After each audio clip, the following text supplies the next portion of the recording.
फैसल अयूब खोखर साहब। जी सर। ये बताएं कि बज़ाहिर तो आप एक न्यू फेस हैं, आप एक नया चेहरा हैं, तो आपको लग रहा है कि जो हमारी सियासत है उसमें जो नए चेहरे हैं उनको आवाम की तरफ से कबूलियत बख्शी जाएगी? जी बिस्मिल्लाहिर्रहमानिर्रहीम। मेरे ख्याल में जी, जो आप किसी भी जमात में देखें और किसी भी कॉन्स्टिट्यूंसी में देखें, इस टाइम मैं समझ रहा हूँ कि जो 2024 का इलेक्शन है, लोग चाह ही नहीं चेहरे ज़्यादा चाह रहे हैं। जो पब्लिक का रिस्पांस है, I think 2013 was a start कि जब नए चेहरे आने थोड़े थोड़े स्टार्ट हुए थे। 18 में बेहतरी आई और 2024 के जो इलेक्शन है तकरीबन आधे 45 to 50% मैं देख रहा हूँ कि नए चेहरे आ रहे हैं, जो कि मैं देख रहा हूँ कि एक बहुत खुशाइन चीज़ है, चाहे वो किसी भी जमात से है।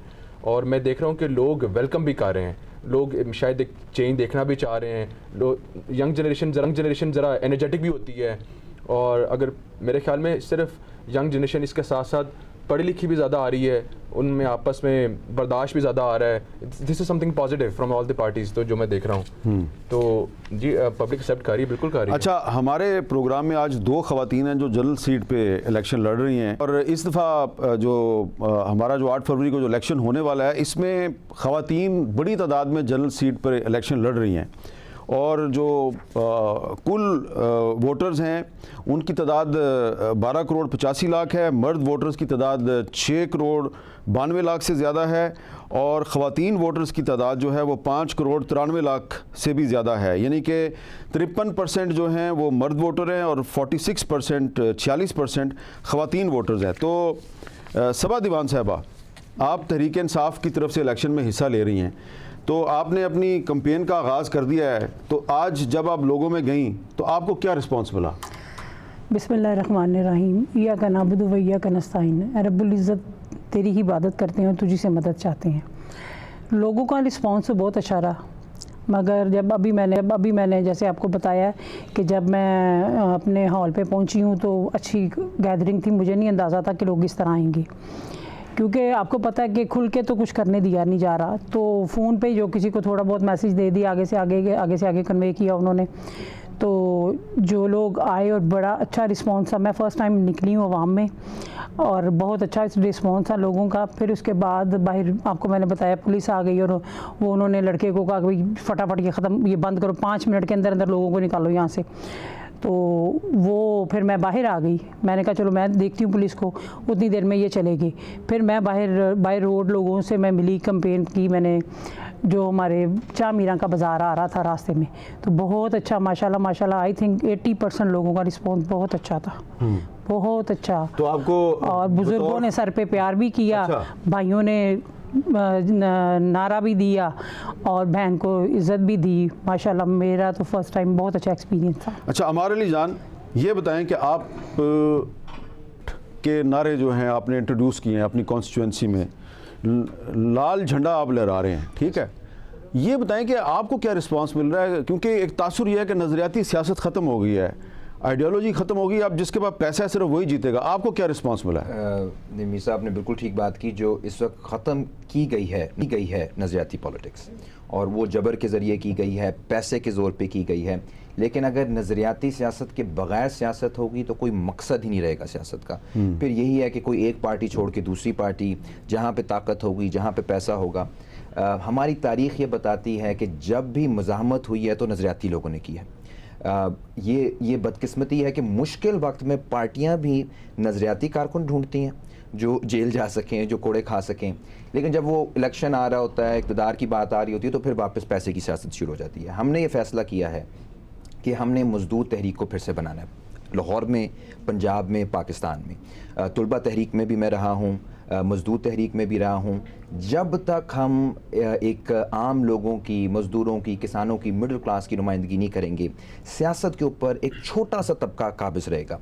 और जमहूरियत की ज़रूरत किसे होती है? जागीरदारों को नहीं होती, जर्नैलों को नहीं होती, जजों को नहीं होती, एरिस्टोक्रेसी को नहीं होती। जमहूरियत की ज़रूरत उन लोगों को होती है जिनकी नुमाइंदगी नहीं हो रही होती सिस्टम में। और अगर जमहूरियत के अंदर भी उनकी नुमाइंदगी नहीं होगी तो फिर ये खोखली जमहूरियत होगी। हमने बिल्कुल नज़रियाती सियासत इंट्रोड्यूस कराई है।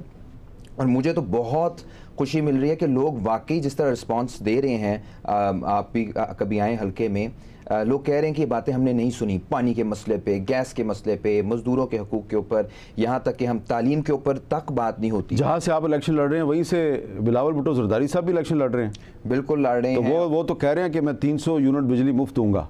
वो इस वक्त जो कुछ दे रहे हैं वो भी शायद आपके पास रिपोर्ट्स आ रही हों, जो हवा बना रहे हैं, जिस तरह से वो इलेक्शन लड़ रहे हैं। मेरे ख्याल में इलेक्शन वो होना चाहिए जिसमें पहले आकर आप मंशूर दो, कुछ अरसा काम करो, उधर आके लोगों से मिलो। लास्ट मिनट पे जब आके, अतातार साहब भी लास्ट मिनट पे आए हैं, बिलावल साहब भी लास्ट मिनट पे आए हैं, ये वहाँ पे चौकों के नाम तक नहीं ले सकते कि कौन से इलाके कौन से हैं। हम तो बहुत अरसे से काम कर रहे हैं, वहाँ पे अकेडमी बनी हुई है, अस्पताल हमारा बना हुआ है, पिछले 12 साल से काम कर रहे हैं। लेकिन जब आप ऐसे पैराशूट इन करते हो, उसका भी एक तरीक़ेकार होता है। 6 महीने आप लगाओ, 2 महीने लगाओ, लास्ट 4 वीक्स के अंदर आके अगर आपको लगता है कि आप किसी तरह बस नारे दे के या पैसा लगा के आप इलेक्शन जीत जाओगे, तो मैं ख्याल वो लोगों की भी तजलील है जो हमारे। तो आपके ख्याल में बिलावल साहब नज़रियाती सियासतदान नहीं है? देखिए, नज़रियाती सियासतदान वो होता है जो उसका मौक़िफ़ अपोजिशन में होता है, वही मौक़िफ़ तब भी हो जब डील हो चुकी हो। एक डील की बुनियाद पे आपको अपना मौक़िफ़ नहीं। तो अब क्यों फिक्र हैं? जी, तो एक सवाल आपसे बनता है, अगर आप बुरा ना बनाएं। जी जी, आपके वालिद साहब तो अभी तक पीपल्स पार्टी में हैं।